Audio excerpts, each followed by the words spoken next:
Hello, praise the Lord.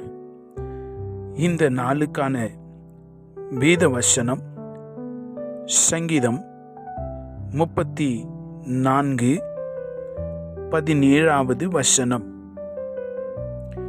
நீதிமான்கள் கூப்பிடும் பொழுது கர்த்தர் கேட்டு அவர்களை அவர்களுடைய எல்லா உபத்திரங்களுக்கும் நீங்களாக்கி விடுகிறார்.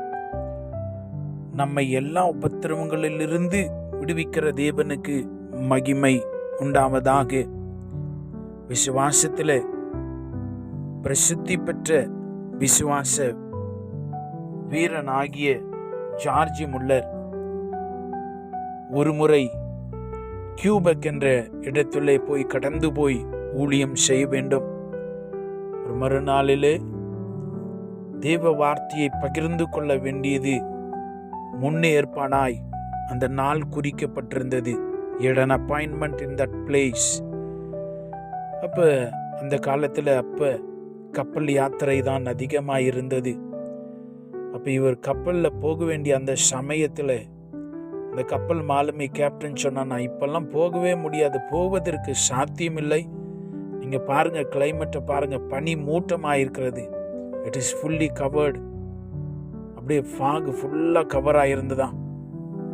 அப்போ இவர் சொன்னாரா, அந்த பனிமூட்டத்தை நான் பார்க்கறதில்ல, அந்த பனிமூட்டங்களை எல்லாம் மாற்றி அமைக்கிற சூழ்நிலையை, காலநிலையை மாற்றி அமைக்கிற தேவனை நோக்கி நான் பார்க்கிறேன். நான் உள்ளே போய் நான் அறையில் ஜெபம் பண்ணுகிறேன் என்று சொல்லி உள்ளே போய் ஒரு அறையில் முழங்கால் படிட்டு ஒரு சின்ன ஜெபம் செய்தாராம். அப்படி சொன்னாரா, நான் ஜெபம் பண்ணுறேன், அதெல்லாம் மாறிடும், நம்ம பிரயாணப்பட்டு போக வேண்டும், நான் அந்த ஊரில் நான் இருக்க வேண்டும் என்று சொல்லி ஜார்ஜ் முல்லர் விதமாய் முழங்கால் படியிட்டு பரலோகத்தின் தேவனை நோக்கி ஜெபித்த பொழுது அந்த ஜெபித்த மாத்திரத்திலே அங்கிருந்த அந்த சூழ்நிலை, அந்த பனிமூட்டம் அப்படியே விலகி சென்றதை அந்த கப்பல் கேப்டன் பார்த்தாராம். பின்னாளிலே அந்த கேப்டனும் இயேசு கிறிஸ்துவனுடைய ஒரு பிள்ளையாய் அவர் மாறினார் என்று அந்த வார்த்தைகளிலே நாம் ஆசிக்கிறோம். எனக்கு அன்பான தேவனுடைய பிள்ளையே, இந்த வார்த்தையை கேட்டுக்கொண்டிருக்கிற ஜனமே, உன்னுடைய எல்லா உபத்திரவங்களிலிருந்து இயேசு ராஜா உன்னை விடுவிக்கிறவராய் இருக்கிறார்.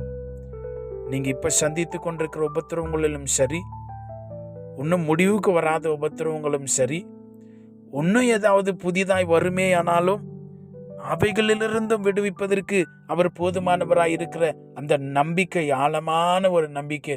ஏசப்பா என்னை எல்லா உபத்திரவங்களிலிருந்து என்னை விடுவிப்பார்.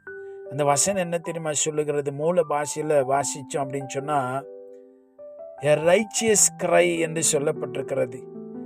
நீதிமான் என்று சொல்வதை அதை பார்க்கிலும் ஒரு உண்மையான ஒரு வேண்டுதல், தம்மை உண்மையாய் நோக்கி கொண்டு கர்த்தர் சமீபமாய் இருக்கிறார் என்றும் வேதத்தில் வாசிக்கிறோம்.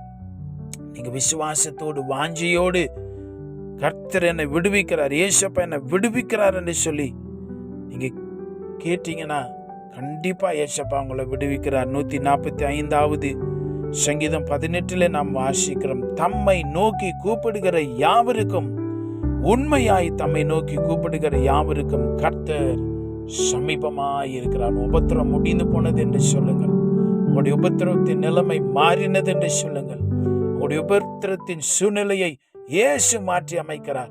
எப்படி ஜார்ஜ் முல்லர் ஜெபித்த பொழுது பனிமூட்டம் விலகி போனதோ, நீங்க இப்ப பண்ற ஜெபம் ஒரு சின்ன ஜெபம், இயேசுப்பா என்னுடைய உபத்திரவங்கள் இருந்து என்னை விடுதலையாக்கி நீர் மாற்றி நீர் அவைகள் மாறி போனது. அல்லேலூயா. உபத்திரவங்களை மாற்றுகிற தேவனுக்கு மகிமை உண்டாவதாக.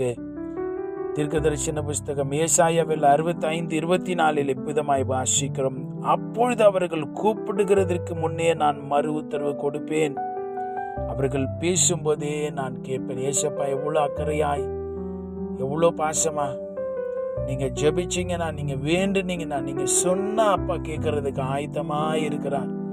அந்த கிருபை நிறைந்த தேவன், தயவு நிறைந்த தேவன், அன்பானவர், நல்லவர். ஏசப்பா உங்களுடைய உபத்திரவங்களிலிருந்து கட்டாயம் உங்களை விடுவிக்கிறார். அந்த விசுவாச நம்பிக்கையோடு உங்களுடைய உபத்திரவங்களை அவரிடத்துல சொல்லுங்கள்.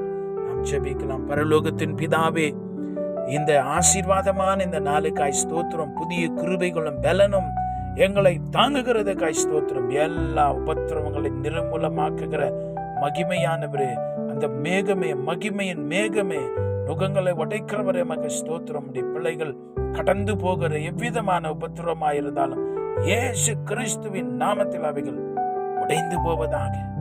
பிள்ளைகளை எல்லா உபத்திரத்தில் விடுதலை ஆக்கி நீர் மகிமையின் தேவன் என்று, ராஜா என்றும், நீர் கர்த்தர் என்றும் வாழ்வில நிரூபிக்கிறதுக்காய் ஸ்தோத்திரம்.